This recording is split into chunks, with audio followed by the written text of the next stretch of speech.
So yun nga mga kagulay, isang magandang umaga. So galing kasi ako dito sa sidihan. Ito yung siling Taiwan na Red Dot F1. So video ko lang, nag-spray ako ng mga pilapil ng paligid. Nadaanan ko kasi itong puno ng sili. At yun nga, nanghihinayang din ako sa mga hinog niya. Ayan, nakikita nyo na madami pang makukuha. At ito mga gulay, hindi po siya hindi po siya panat. Ayan. Maganda po yung mga bunga niya. Pwede niya pong ipadala o ipaano pa siya kung saan niyo po siya dadalhin para hindi naman po masayang po, dahil ito nga po mga kagulay ay ipapa-toner na o ipaparoto. So katunayan niya mga kagulay, meron na po pinagdaanan dyan. Pinatesting ko kasing daanan kung pwede na, dahil mulang kasi ito yung hapon dito malakas. So ayoko naman na ipatoner to ng basa yung lupa. Kaya kung may time kayo, pwede nyo pong saglitin dito. Ayan, so maglalagay po ako ng... So ipapakita ko sa inyo yung area. Baka malapit kayo dito sa lugar namin. Kung gusto nyong kuhanin, kuha na lang po kayo dito. Kahit putulin nyo na yung kanyang mismong puno nya. Ayan, so katunayan niya mga kagulay, meron ditong nanghingi ng sili. Kita nyo, ito, nasa lilim siya. Pero pinuputol niya na puno, tapos ito yung kanya nakuha. Ayan o, kita nyo, hindi naman siya panat talaga na sili na hindi na siya pwedeng gamitin. O kung gusto nyo ipabiyahin nyo, kung merong gustong bumiyahe o gustong bumili, pwede po. So ito si Kuyang, dadalhin daw to ng Manila. Sa Montalban sila umuwi, kaya kumuha sila ng mga sili, mga gugulayin dito para medyo makatipid sa pagbili nga doon, dahil pagdating nga sa Manila medyo mataas na yung mga presyo ng mga ganito. Kung gusto nyo kumuha, kahit pumutol na kayo, ayan, makikita nyo, ito yung puno nya.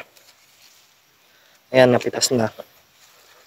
Ano siya, bahala na kayo pumitas o maghimay. So ito kasi mga kagulay, nung kababaan kasi ng presyo nun, dahil natutok tayo sa pagkatanim ng kaliksto or talong, dahil medyo talagang alagain dito. Hindi ko na naharap ang kababaan kasi ng mga kagulay. Hindi ko na rin po kayang kumuha ng mga tao na pwede sana makatulong dito mamitas.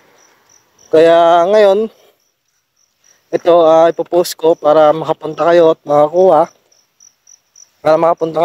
at sayang din naman to.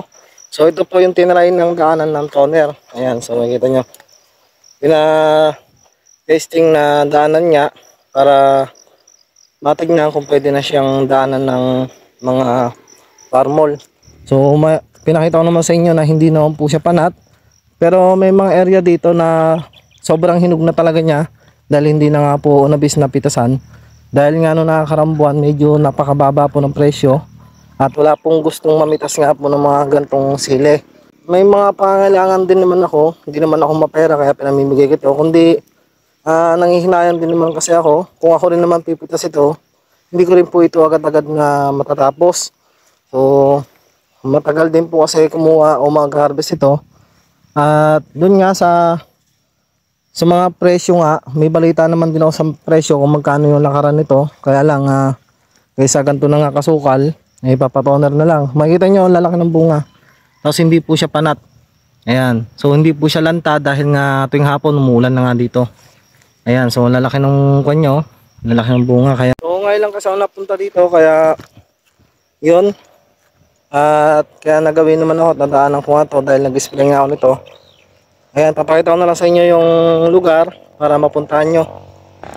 So yan nga mga kagulay, papakita ko sa inyo yung area. So ito yung highway. Ayan, so yung mga dumadaan dito. At dito, itong way na to, papuntang Olobete, Antipolo yan. Tapos Batangas. Tapos dito sa kabilang side, ayan, may mga dumadaan na motor na mga bakla ito, Tugatog, Bungabon. Ayan, pabungabon na yan sa pamabayan namin. Bungabon, Dingalan Road, ito siya. Ayan, so puntahan nyo na lang. Ito yung area.